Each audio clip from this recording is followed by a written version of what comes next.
Finally, we can start working with Tableau. Beginning on this journey, we will first map the measure, product ID onto rows, by dragging it over here. Next, to get the measure, sales onto our chart as an aggregate value, we need to double-click on sales.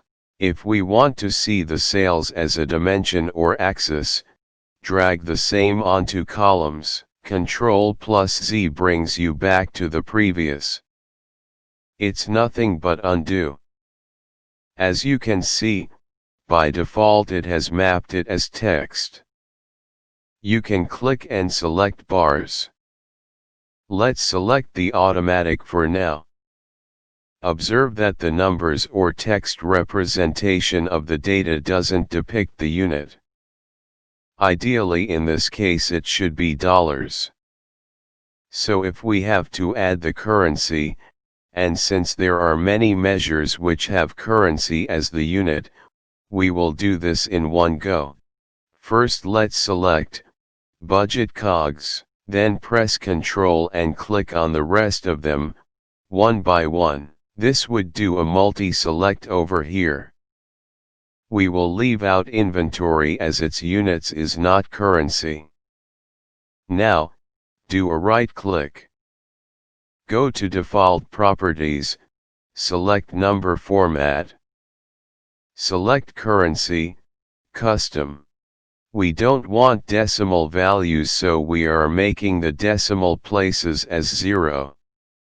If you want units, you can do that, but we are leaving that untouched. The default prefix is $, which we want. Click OK. Now our data would be represented in the desired format. We would now name this default sheet as Profit.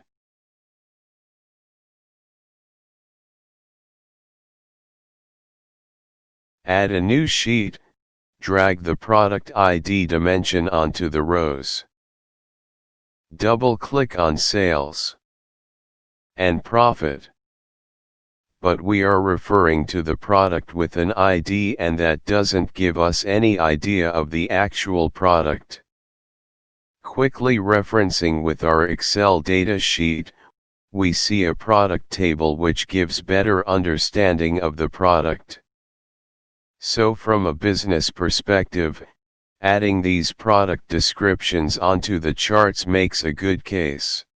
Go back to the data source, by clicking on Data Source in bottom left.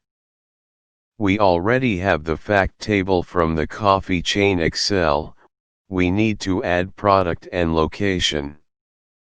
Double-click location or drag and drop. If you want to remove this join, remove it by dragging out from here like this. Repeating the process again to join fact table and location. If you hover over the join symbol, it will show you the join options. We can see the default join column or condition. We can add or change basis our choice.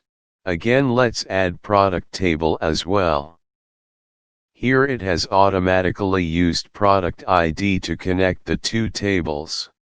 Now let's go back to sheet 2. Observe that all the tables are now represented over here. We would now rename this sheet as Sales and Profit per Product. We would now drag the product name from the product table on the columns.